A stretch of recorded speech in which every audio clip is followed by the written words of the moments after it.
Hello Aries, Aries Rising, and Aries Moon people. This is your monthly astrological horoscope for May 2017. And of course, always a quick reminder for you guys, remember monthly astrology horoscopes cover the big sweeping angles that will be going on throughout the background of May the entire time during the month. So if you're interested in more short-term specific angles, of more of the flavor of a cluster of days or maybe the flavor of a week, you should check out your weekly horoscopes where I do cards and astrology. The first half is always exclusively astrology, and you can find out more of the nitty-gritty there. And of course, if you ever want to get a session with me, you can always follow the links below or go to integrativemysticism.com. Now, May is actually a very gentle month, I'm very pleased to say, after the train wrecks that were March and April. May, and even June itself, but May in particular is actually going to be a very soft serve kind of month for a lot of us. A lot of consistency, not a lot of humongous shifts, twists, and turns. And there's a very nice kind of, just sort of steady baseline kind of feel to it. And a lot of that is due to the fact that a lot of planets are staying very consistent this month. We've got Venus in your sign the entirety of the month, freshly direct and ready to work on giving you the wildcard blessings of Venus, which means the power of attraction. Venus makes us very popular when she's in our first house. When she is in our sign, if we are looking to try and grab special attention for either financial or romantic reasons, Venus is always going to give us the first pick. We will be winning a lot of popularity contests, especially socially, but even if you are trying to maybe boost the popularity of a business or to get yourself the attention, or your work the attention that it needs, this is also the kind of energy that you want to feel all month, because Venus tends to turn you into that good luck magnet. We also have Mars all month in your third house of communications, Gemini. And when Mars is in the third house, we have a big focus again on competitive advantages, especially when it comes to either getting us the right group around us. Maybe there could be a shift going on in a work team, a study group, or a study team, or maybe even a martial arts group. Any kind of tight crew that you have working towards, around you for a specific goal or a specific energy, any kind of specific initiatives. Mars is kind of tightening the bonds there, but also at the same time, again, giving that strong competitive advantage. With Mars in the third house as well, this is a time for you to start, maybe a lot of you are going to start questioning authority, challenging authority in a big way, maybe even challenging rules and challenging, I guess you could say, existing arrangements and agreements, contracts, pacts, and promises that are not necessarily the most well-articulated or well-verbalized. Now be careful with Mars in your third house this month. Mars, while it does work in the best interest of all concerned, can be a bit of a heavy-handed hitter. And you might not necessarily want to go around attacking or hurting people, even on accident, especially ones that you don't necessarily mean to. It just tends to make us choose our words a little bit less carefully. However, with Mars in the third house as well, if there is a need for you to, again, either compete with or maybe even bowl over some kind of opposition or competition as it relates to a pact, promise, or commitment that you are bound to, you will be able to get that overturned. On the third of the month, we've got Mercury turning direct in your sign, and it's time for catch-up for a lot of you Aries people. With Mercury direct in your sign, it's time to be picking up the pace on projects all month that have been taking too long to actually germinate, too long to actually fulfill themselves. And with Mercury in your sign, it basically does give you that shot of espresso, as I always say. It makes you work faster, it makes you work more productively. But also it tends to bring things to a faster fruition.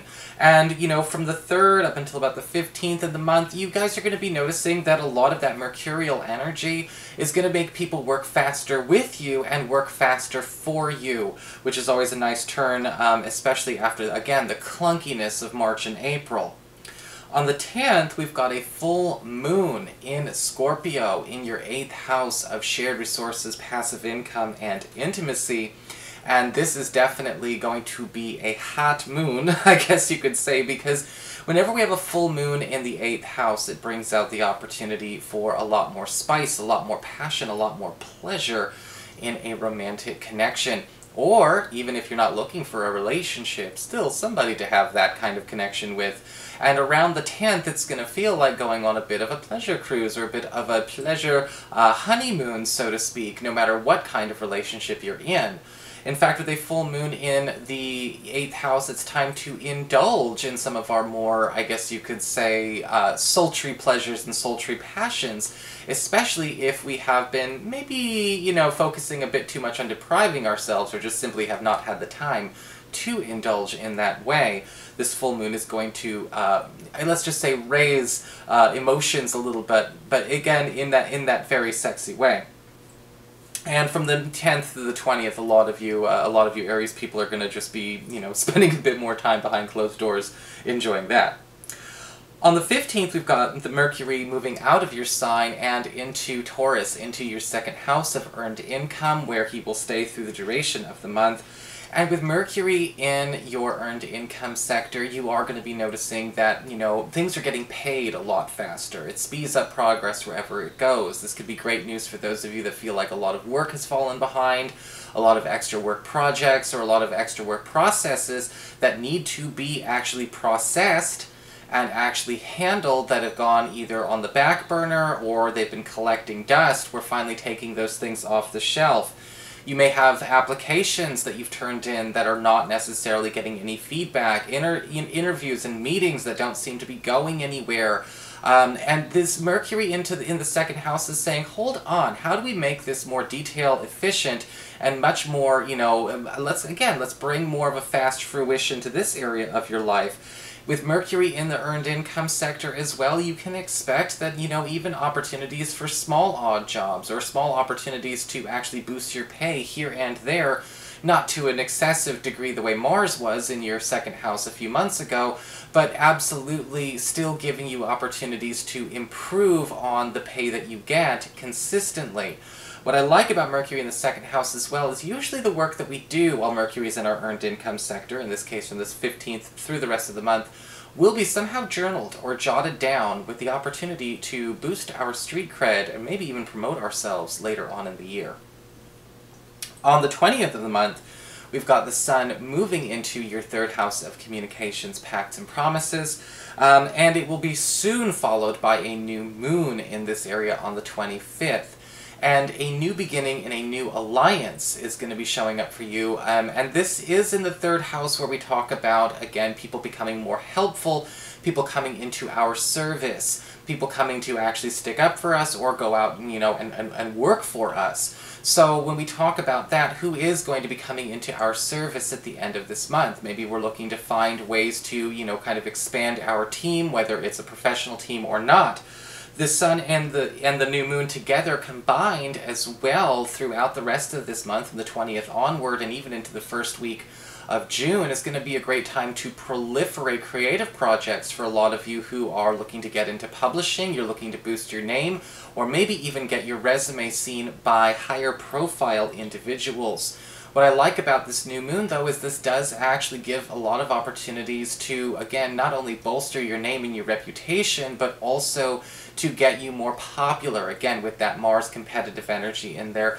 A lot of you may be finding that you're not so much getting to be the face in the crowd treatment anymore, and you're actually being put on the stage, so to speak, to actually strut your stuff. Opportunities to get discovered are definitely higher when you have this kind of energy in the 3rd house, which you do in the last 10 days of the month.